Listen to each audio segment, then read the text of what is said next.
Hi guys, मैं हूं अश्वनी मौर्य और आप देख रहे हैं हमारा YouTube channel Ashwani Maurya omnipotent. तो आज मैं आपको इस वीडियो में बताने वाला हूं लो वोल्टेज करंट के बारे में। लो वोल्टेज करंट से हमें क्या प्रॉब्लम होती है।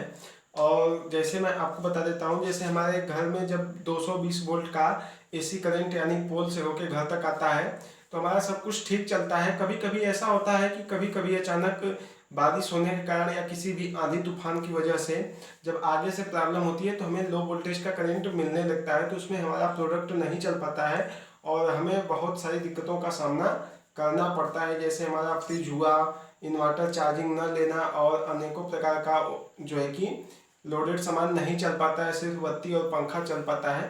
तो इस स्थिति में तो मान लीजिए वह वोल्टेज या करंट का जो भी मैटर होता है वो एक दो दिन बाद अपने से जब बिजली बनती है तो अपडेट किया जाता है तो वो ठीक हो जाता है। लेकिन अगर हमारे घर से अगर पोल दूर है या फिर ट्रांसफार्मर दूर है और हमें प्रॉपर यानी कंटिन्यू हमेशा ही लो वोल्टेज का प्रॉब्लम मिल रहा है यानी लो वोल्टेज करंट मिल रहा है, या कभी कभी ऐसा भी होता है कि हमें सिर्फ और सिर्फ फेस ही अच्छे तरीके से मिल पाता है, अर्थिंग हमें अच्छे तरीके से यानी न्यूट्रल नहीं मिल पाता है, तो हम अपने घर अर्थिंग करते हैं और फेस की सहायता और अर्थिंग की सहायता से हम अपने प्रोडक्ट को चलाते हैं। तो इस स्थिति में क्या होता है कि जैसे जो है कि हम जब भी, यहाँ मैं आपको दिखा देता हूँ, जब भी हम मल्टीमीटर या वोल्ट मीटर की सहायता से बिजली को चेक करते हैं तो हमें बिजली 100 वोल्ट और 150 वोल्ट नियर अबाउट 200 वोल्ट के अंदर ही मिलती है। अगर 200 वोल्ट भी वोल्टेज हमें मिलता है बिजली का करंट तो भी ठीक ठाक हमारा प्रोडक्ट चल पाता है। लेकिन जब हमें बहुत ही कम वोल्टेज मिलता है तो हमें बहुत सारी दिक्कतों का सामना करना पड़ता है।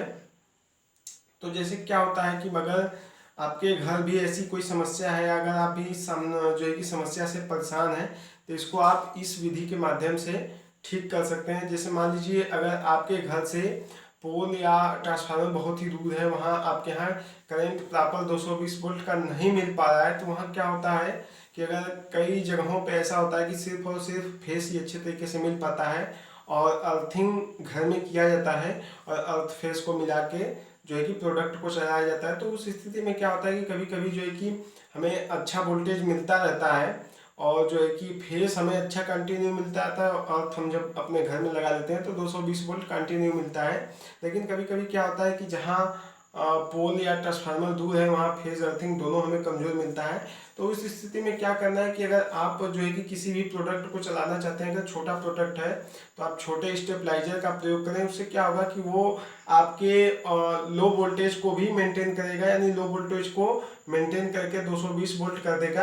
अगर आपके घर में हाई वोल्टेज भी आने लग जाता है तो वो वोल्टेज को घटा के कम भी कर देता है। ऐसा जो है कि स्टेबलाइजर का काम है। स्टेबलाइजर की सहायता से आप इस तरीके से उसे आप अपने जो है कि करंट को मैनेज कर सकते हैं। अगर आप अपने घर का संपूर्ण लोड चलाना चाहते हैं, फ्रिज कूलर और जो कि इन्वर्टर सब कुछ उसे चलाना चाहते हैं, तो आपको फिर बड़ा जो है कि स्टेबलाइजर लगाना पड़ेगा। तो आप स्टेबलाइजर की सहायता से वोल्टेज को अप या डाउन कर सकते हैं, यानी कम है तो उसको आप बढ़ा सकते हैं, अगर ज़्यादा है तो उसको आप कम कर सकते हैं।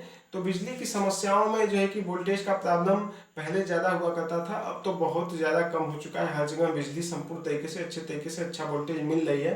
अगर अचानक से ऐसा कोई फॉल्ट हुआ है बारिश की वजह से या फिर तूफान की वजह से या फिर किसी करंट की प्रॉब्लम की वजह से, तो वह 1 या 2 दिन में जब बिजली का काम होता है बनता है तो वो अपने तरीके से ठीक कर देते हैं और वोल्टेज हमें प्रॉपर मिलने लगता है। तो अगर 1 या 2 दिन के अंदर अगर आपको कोई प्रॉब्लम हुआ है या फिर अचानक से कोई प्रॉब्लम हुआ है तो आप उसका इंतजार कर सकते हैं। अगर कंटिन्यू यह प्रॉब्लम आपके साथ है तो आप स्टेबलाइजर से उसका निवारण कर सकते हैं। तो अगर आप हमारा यह वीडियो देख रहे हैं तो लाइक शेयर सब्सक्राइब करना ना भूलें। अभी तक आपने मेरे चैनल अश्वनी मौर्य ओमनीपोटेंट को सब्सक्राइब नहीं किया तो सब्सक्राइब करें। वीडियो को एंड तक देखने के लिए धन्यवाद।